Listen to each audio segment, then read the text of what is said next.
Shalom, shalom, shalom, bien-aimés dans le Seigneur. Nous sommes encore ravis de joie en ce jour parce que nous venons auprès de vous. Et nous sommes très contents parce que vous nous suivez et vous êtes tombés sur notre chaîne que nous croyons par la grâce de Dieu, ce n'est pas un hasard. Parce qu'auprès de Dieu, il n'y a pas d'hasard. Dieu le savait, qu'en ce jour, vous allez nous suivre. Alors, bien-aimés, nous sommes très ravis parce que nous venons auprès de vous pour pouvoir parler de la part de Dieu. Et sans plus tarder, nous allons prier avant de commencer notre enseignement. Éternel Dieu Tout-Puissant, nous te sommes infiniment reconnaissants pour ton amour ainsi que pour la grâce qui ne cesse de manifester dans nos vies. Nous te disons merci Seigneur pour ces jours que toi tu as encore révélé ta bonté sur nous. Voilà Seigneur que nous voulons parler de ta part. Nous te prions Seigneur que toi-même tu parles au travers de nous et que le Saint-Esprit qui enseigne mieux puisse encore enseigner quelqu'un ou quelqu'une. Au nom de Jésus-Christ, nous t'avions ainsi prié et nous disons Amen. Bien-aimés dans le Seigneur, en ce jour, nous venons auprès de vous pour parler d'un thème qui est très important. Et notre thème aujourd'hui est la puissance du sang de Jésus-Christ. Nous répétons le thème, la puissance du sang de Jésus-Christ. Bien-aimés, avant tout, nous allons lire un verset qui est 1 Corinthiens chapitre 6, verset 20. La Bible dit ceci.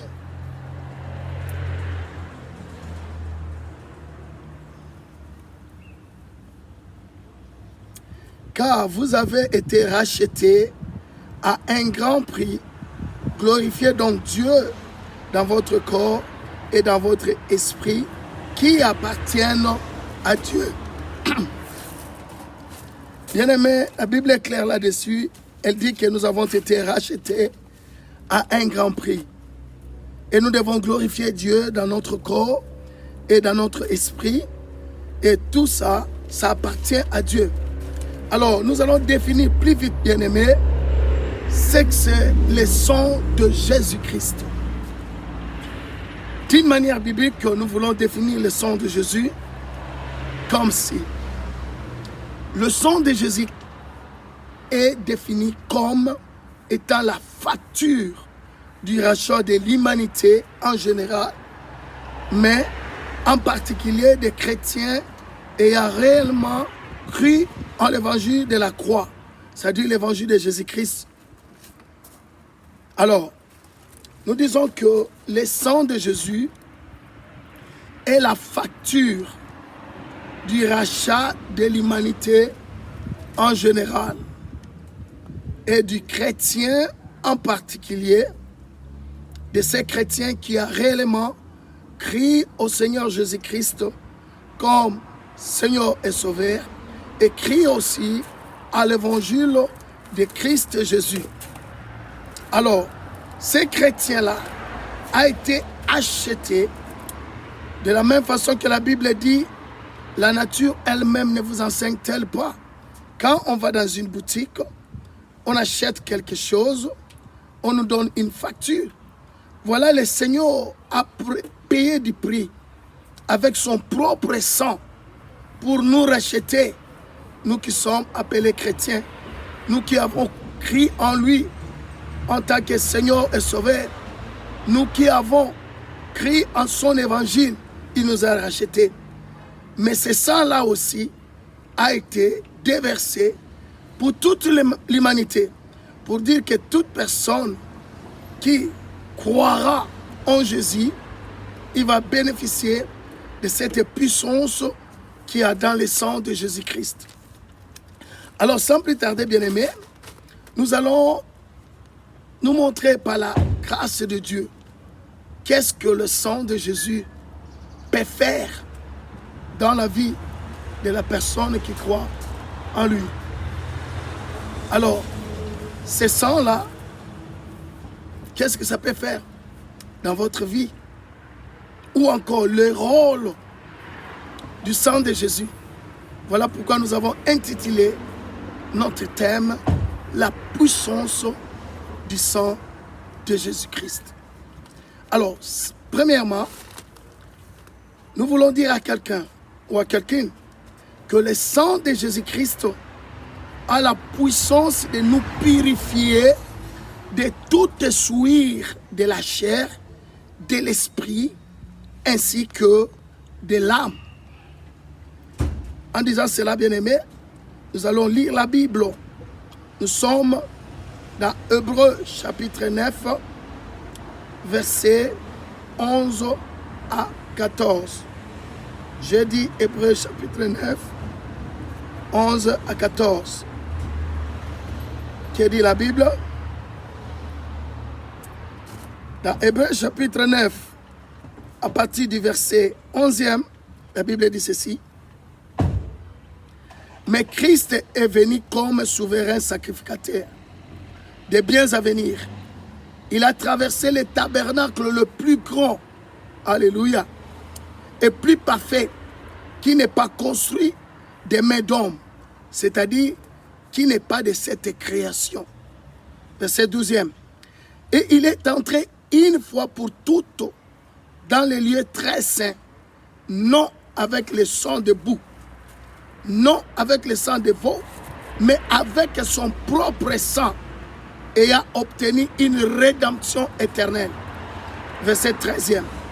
Car si le sang de taureau et de bouc et la cendre d'une vache répandue sur ceux qui sont souillés sanctifie et procure la pureté des chairs, combien plus le sang de Christ, qui par un esprit éternel s'est offert lui-même sans tâche à Dieu, purifiera-t-il votre conscience des œuvres mortes afin que vous serviez Dieu vivant. Voilà pourquoi nous avons dit, bien-aimés, le sang de Jésus a la puissance de nous purifier de toute souillure de la chair, de l'esprit et de l'âme. Bien-aimés, nous avons lu dans Hébreux, la Bible est claire là-dessus. Elle dit que Christ, comme Seigneur et souverain sacrificateur des biens à venir, il a traversé le tabernacle le plus grand. Christ est venu comme souverain sacrificateur des biens à venir. Il a traversé le tabernacle le plus grand et plus parfait, qui n'est pas construit de mains d'homme, c'est-à-dire qui n'est pas de cette création. Alors, il a traversé ça une fois pour toutes. Et le tabernacle, bien-aimé, on a dit qu'il y avait 3 parties, le parvis, le lieu saint et le lieu très saint. Alors, dans le verset 12e, la Bible dit, et il était entré une fois pour toutes dans le lieu très saint, non avec le sang de bouc et de veau, mais avec son propre sang, et a obtenu une rédemption éternelle. C'est pourquoi nous avons dit que le sang de Jésus est la facture du rachat. Donc il est entré avec son propre sang, il a versé son sang afin de nous racheter. L'œuvre de la croix, bien sûr, bien-aimé.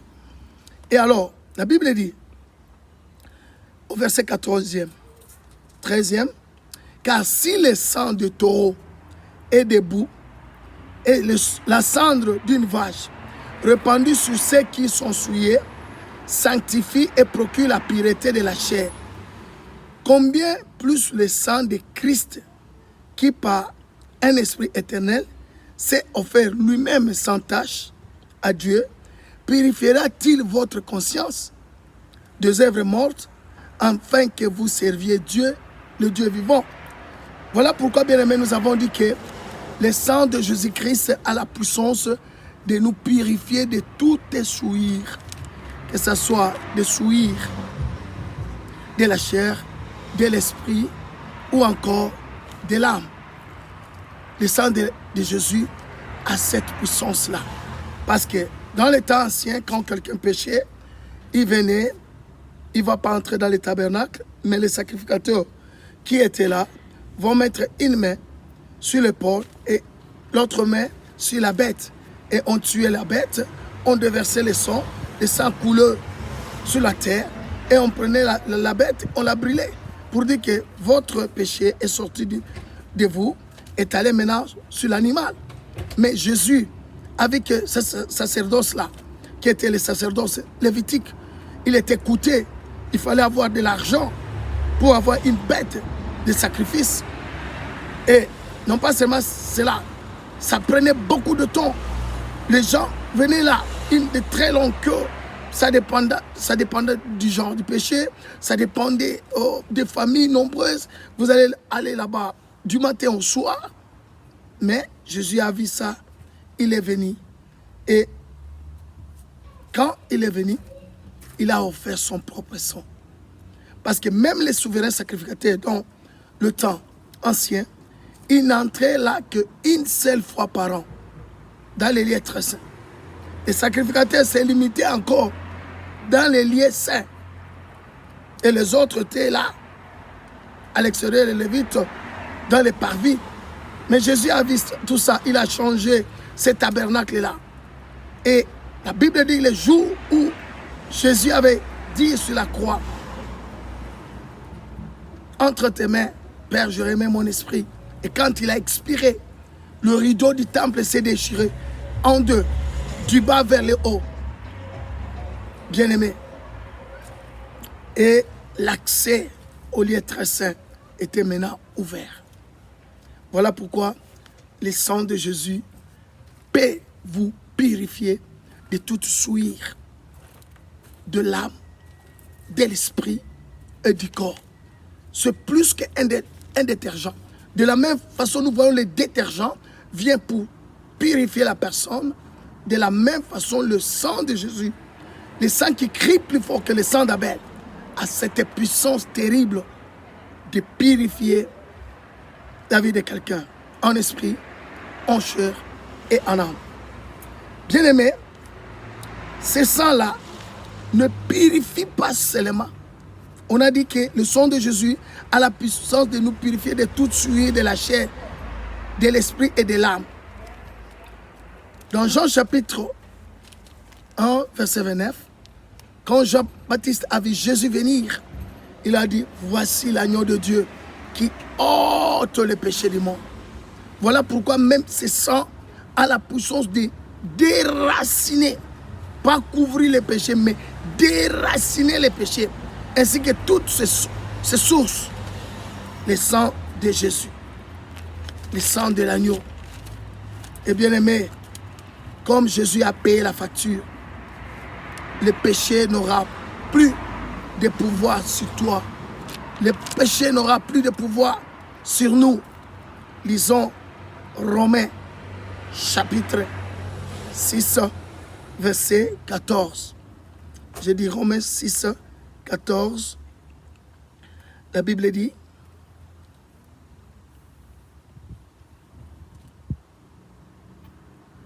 car le péché n'aura point de pouvoir sur vous, puisque vous êtes non sous la loi, mais sous la grâce. Pourquoi? À cause du sang de Jésus. Le deuxième point, bien-aimé, que nous voulons parler en ce jour, concernant le sang de Jésus, c'est que le sang de Jésus a la puissance de nous protéger contre toute puissance et tout danger, contre toute puissance de l'ennemi, que ce soit la nuit, que ce soit le jour, bien-aimé. Le sang de Jésus a une puissance protectrice. Nous allons voir dans Exode chapitre 12, si vous lisez tout le chapitre, mais ici, bien-aimé, on va lire le premier et le troisième verset, afin que l'on puisse comprendre. Puis nous lirons les versets 7, 12, 13. La Bible dit ceci. Exode chapitre 12. Nous allons commencer à partir du premier verset. Et nous verrons comment est-ce que le sang de Jésus-Christ a puissance de nous protéger contre tout danger. Exode 12, la Bible dit ceci. L'Éternel dit à Moïse et à Aaron dans le pays d'Égypte, ce mois-ci sera pour vous le premier mois, il sera pour vous le premier mois de l'année. Parlez à toute l'assemblée d'Israël et dites, le 10e jour de ce mois, on prendra un agneau pour chaque famille, un agneau pour chaque maison. Verset 7, on prendra son sang, c'est-à-dire le sang de l'agneau, et on mettra sur les 2 poteaux et sur les linteaux de la porte des maisons où on les mangera. Verset 12, cette nuit-là, je passerai dans le pays d'Égypte, je frapperai tous les premiers-nés du pays d'Égypte, depuis les hommes jusqu'aux animaux, et j'exercerai de jugement contre les dieux d'Égypte. Je suis l'Éternel. Verset 13e, le sang, écoutez bien aimé, le sang vous servira de signe sur les maisons où vous serez. Je verrai le sang et je passerai par-dessus vous, et il n'y aura point de plaie qui vous détruise quand je frapperai le pays d'Égypte. Bien-aimés, clairement nous voyons ici que l'Éternel avait dit à Moïse, comme Pharaon ne veut toujours pas libérer le peuple de Dieu, alors je passerai et je frapperai Égypte. Mais pour vous qui êtes enfants de Dieu, il leur a dit, prenez un agneau, cet agneau d'1 année, tuez l'agneau, si bien que vous en mangerez, mais prenez le sang de l'agneau, mettez sur votre porte et sur les linteaux, sur les 2 poteaux, ainsi que sur les linteaux. Et c'est l'Éternel qui a dit, cela vous servira de signe. Bien aimé, la Bible dit, pendant la nuit, l'Éternel passa. Le camp que les enfants de Dieu habitaient s'appelait Gozan. Dans ce camp, tout le monde a mis le sang sur les 2 poteaux et sur les linteaux. Et quand l'ange passait pour exterminer tout premier-né, commençant par les humains, ainsi que tout premier-né des animaux, dans le camp de Gozan, il n'y avait aucun mal. Mais sur toute l'étendue d'Égypte, hormis Gozan, parce que Gozan était dans l'Égypte, hormis Gozan, l'Égypte, sur toute l'étendue, cette nuit-là, chaque famille a perdu le premier-né. Chaque famille des animaux ont perdu le premier-né. Parce que Dieu a frappé. Mais Israël était sous la protection. À cause de quoi? À cause du sang. À la loi et au témoignage bien-aimé, comme dit Ésaïe 8, verset 20. Si on ne parle pas ainsi, il n'y aura point d'aurore. Ce sang-là de l'agneau ne représentait que le sang de Jésus-Christ. Parce que ça, c'était dans la loi. Mais quand Jean a vu Jésus venir auprès de lui, il a dit, voici l'agneau de Dieu qui ôte le péché du monde. Voilà pourquoi nous avons dit que le sang de Jésus a la puissance de nous protéger contre tout danger, de nous protéger contre toute attaque démoniaque. Que ce soit la nuit, que ce soit les jours, le sang de Jésus est là pour nous protéger. Troisièmement, bien-aimés, nous disons, le sang de Jésus-Christ a la puissance de nous délivrer de la puissance des péchés et des liens sataniques. Lisons les Écritures. Nous sommes dans Romains chapitre 6 et nous lirons le verset 14. Que dit la Bible? La Bible dit ceci. Car le péché n'aura point de pouvoir sur vous, puisque vous êtes non sous la loi, mais sous la grâce. À cause de la grâce est obtenue à cause de l'œuvre de Jésus sur la croix. À cause de cette œuvre de la croix, où son sang, où on l'avait percé et le sang avait coulé sur cette terre. Oh, nous sommes venus de cette terre, nous rentrons dans cette terre. Ce sang a la puissance de nous délivrer de la puissance du péché. Quand vous croyez en Jésus, à cause de l'œuvre de la croix, lui qui est mort pour nous, il a versé son sang bien-aimé. Le fait que vous croyez, ce sang-là a de l'impact de vous protéger contre toute attaque démoniaque et de vous délivrer aussi contre toute puissance de l'ennemi. Souvenons-nous de Rahab, bien-aimé. Rahab, quand les espions étaient venus, il les a cachés. Mais en partant, on dit quand on viendra prendre de Jéricho, toi, mets seulement le fil de cramoisi sur ta porte ou sur ton fenêtre. En voyant ces signes de cramoisi, nous saurons que non, cette maison doit être protégée, doit être délivrée de ce qu'on fera à Jéricho. Et c'était ainsi. Elle était une prostituée.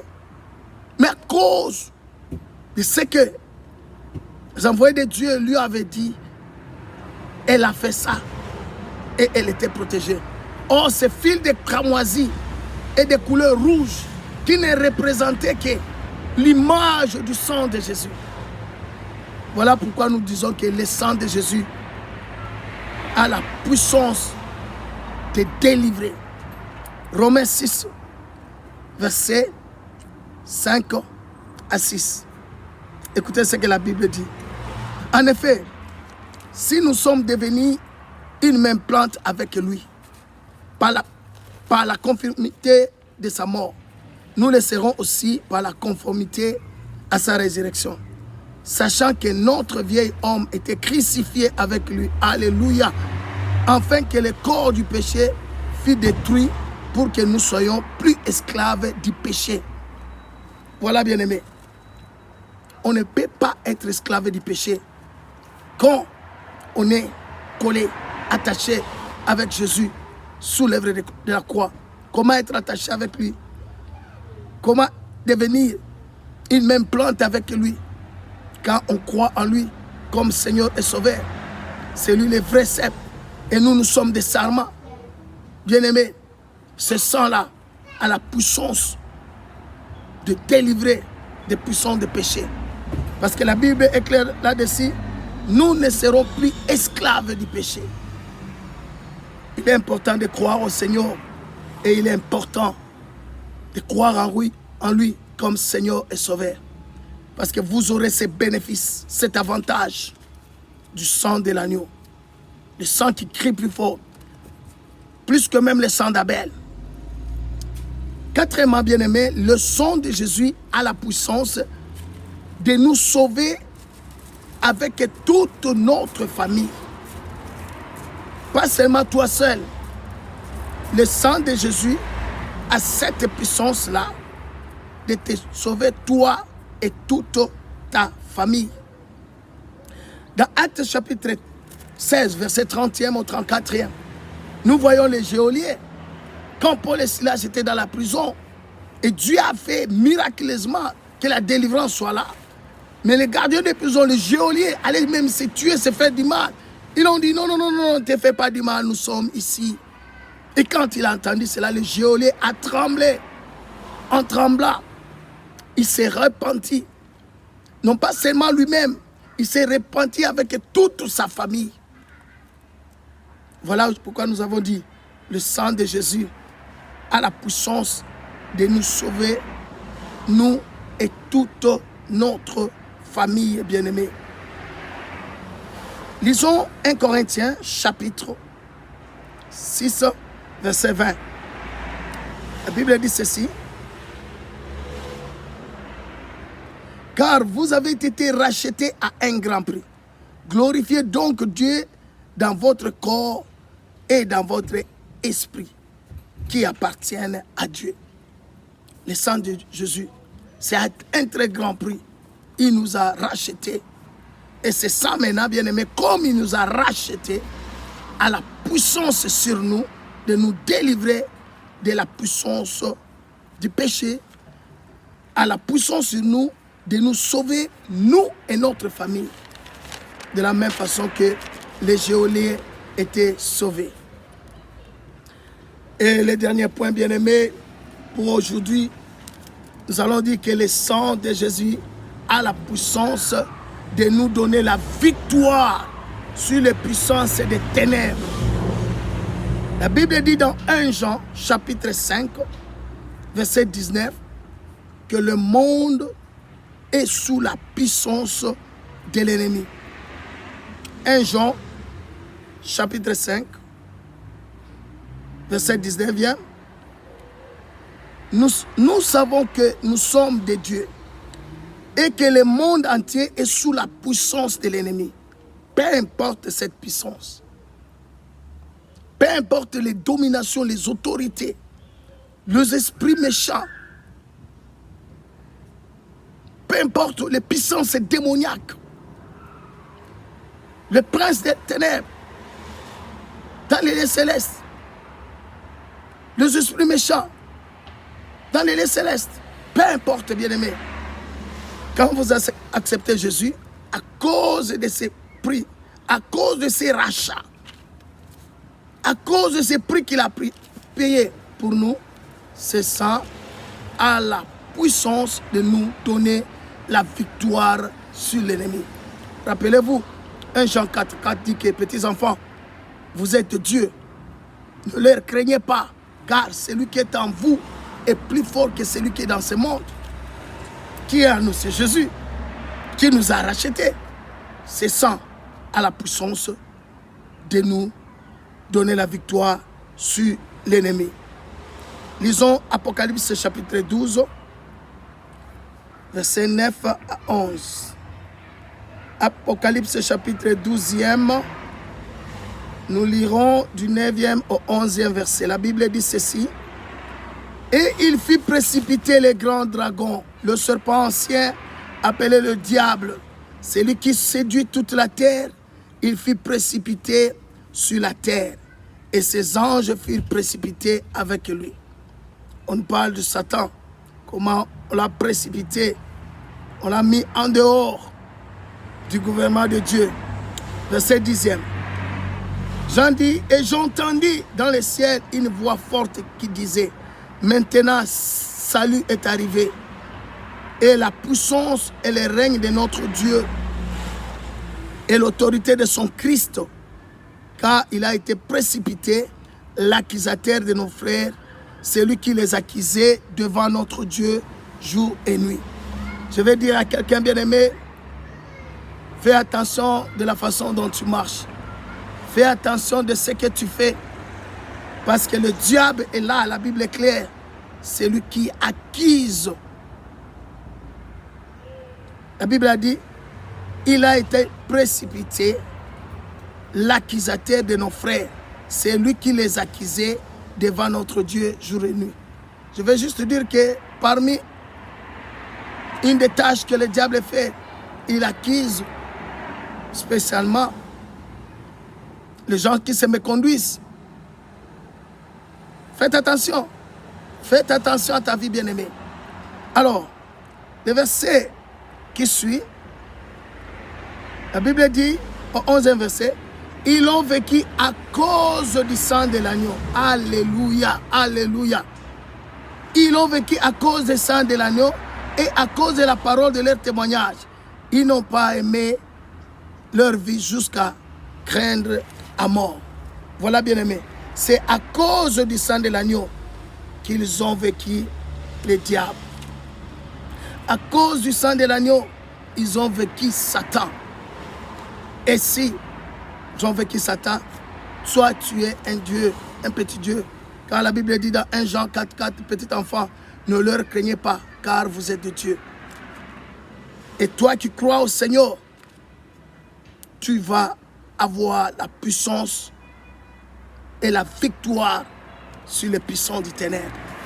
N'ayez pas peur. La victoire est certaine et elle marche avec toi. À cette condition que tu crois au Seigneur Jésus comme ton Seigneur et Sauveur personnel. Que Dieu vous bénisse. Alors, je vais prier pour vous. Il peut y arriver que vous nous avez suivis et vous n'avez pas encore reçu le Seigneur.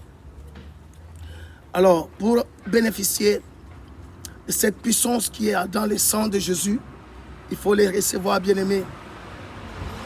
Si vous voulez recevoir et avoir cette puissance en vous, je vous demanderai de faire cette prière après moi. Ô Seigneur Dieu, je crois en Jésus-Christ. Je crois qu'il est mort et ressuscité. Je crois qu'il est vivant aujourd'hui. Je confesse de ma bouche que Jésus-Christ est le Seigneur et Sauveur personnel de ma vie. Je l'invite dans ma vie, qu'il soit mon Seigneur et mon Sauveur, désormais et à jamais. Merci Seigneur Jésus, parce que tu as sauvé mon âme. Je suis maintenant un enfant de Dieu. Amen. Bien-aimé, si tu as fait cette prière, je te dirai félicitations. Désormais, tu es un enfant de Dieu et la puissance du sang de Jésus s'applique dans ta vie et tu peux l'appliquer. La puissance du nom de Jésus, tu peux l'utiliser parce que tu es un né de nouveau. Alors, je vais prier pour vous. Seigneur, je prie pour tous les bien-aimés qui ont accepté Jésus comme Seigneur et Sauveur. Je recommande leur vie entre tes mains et te prie, Seigneur, que le Saint-Esprit puisse être dans leur vie et que le Saint-Esprit leur remplisse, Seigneur. Que désormais et à jamais, Seigneur, qu'ils soient conduits par toi. Père éternel et tout-puissant, la croissance spirituelle puisse se démontrer dans leur vie. Au nom puissant de Jésus-Christ, nous avons prié et nous disons Amen. Merci bien-aimés. Que Dieu vous bénisse tous ceux qui nous ont suivis. Et suivez-nous toujours. Nous sommes sur Facebook. Nous sommes aussi sur YouTube. Nous sommes sur Instagram. Cela dépendra de quelle plateforme que tu es en train de nous suivre. Et notre église est à Kinshasa. Et l'adresse est dans notre page Facebook, dans notre chaîne YouTube et dans notre page Instagram. Que Dieu vous bénisse.